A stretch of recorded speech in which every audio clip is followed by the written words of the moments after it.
என் தமிழ் உறவுகள் அனைவருக்கும் வணக்கம். வரப்போகும் 2024வது ஆண்டை வரவேற்போம்.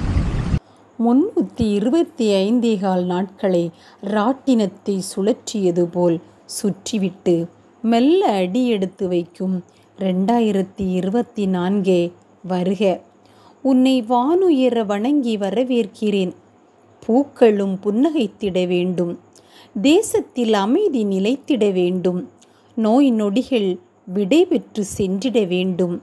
வறியவர்க்கு செல்வம் புலப்பட வேண்டும். கல்வி கற்கும் குழந்தைகள் வாழ்வில் ஏற்றம் கண்டிட வேண்டும். விவசாயம் செழித்திட வேண்டும். ஒவ்வொரு மனிதனும் மனதார மகிழ்வுடன் வாழ்ந்திட வேண்டும். பூச்செண்டு என்னும் புன்னகையால் உன்னை வரவேற்கிறேன். பூத்த மலராய் புத்தொளி வீசி மலர் செண்டாய் மணக்கட்டும் 2024 வருக.